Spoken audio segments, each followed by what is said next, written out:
နှစ်အရွယ်တတမီမီလေးတို့ကိုမူကြိုစထားတော့မယ်ဆိုရင်ရရှိလာမယ့်အကျိုးကျေးဇူးတွေကတော့ social development sharing တွေလောက်တက်လာမယ်တငယ်ချင်းတွေနဲ့တူတူကစားတဲ့အခါမှာအလှည့်တွေစောက်တက်လာမယ်ရွယ်တူတငယ်ချင်းတွေနဲ့လည်းတူတူကစားတက်လာပြီးတော့ခင်မင်းရင်းနှီးမှုကိုလည်းတိဆောက်လာနိုင်မှာဖြစ်ပါတယ်လူမှုပေါင်းတင်ဆက်ဆံရေးမှာလည်းဖွံ့ဖြိုးတိုးတက်လာစေမှာဖြစ်ပါတယ် early learning opportunity preschool အရွယ်မှာတည်ထားတဲ့ basic concept တွေကိုကစားခြင်းဖြစ်လေ့လာတင်ယူနိုင်မှာဖြစ်ပါတယ် academic skill အတွက်လည်း foundation ကိုခိုင်မာစွာတိဆောက်လာနိုင်မှာဖြစ်ပါတယ်ခရီယွန်ချဲခြင်းအခြေခံ ABCD 1 2 3 4 1 2 3 4ကကြီးခောက်ခွေးတွေကိုလည်းတင်ယူရတာဖြစ်တဲ့အတွက်ကျောင်းတက်ဖို့အတွက်အဆင်သင့်ဖြစ်စေပါတယ်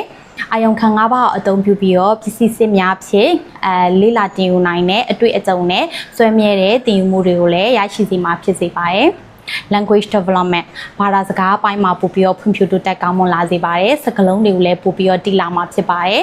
ဖြစ်စင်တာစိတ်တရားဖြစ်စင်တာတွေကိုလည်းစကားလုံးတွေကိုအသုံးပြုပြီးတော့ထုတ်ဖော်ပြပြလာနိုင်မှာဖြစ်ပါတယ်စကားလုံးတွေကိုလည်းရှင်းလင်းပြီးသားစွာပြောပြလာနိုင်မှာဖြစ်ပါတယ် structure and routine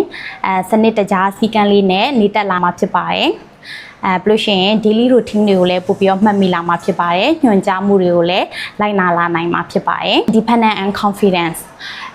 self help skill ပို့ပြီးတော့ဖွံ့ဖြိုးတိုးတက်ကောင်းမွန်လာစေပါတယ်ဥပမာကလေးကိုယ်တိုင်လက်စီတက်လာမယ်ထမင်းကိုယ်တိုင်စားတက်လာမယ်ကစားပြီးတော့ရင်လည်းကစားစရာပစ္စည်းတွေကိုကိုယ်တိုင်တင်တက်လာနိုင်မှာဖြစ်ပါတယ်မိမိကိုမိမိလည်းပို့ပြီးတော့ယုံကြည်မှုရှိလာစေမှာဖြစ်ပါတယ်နောက်ဆုံးတစ်ခုကတော့ support for working parent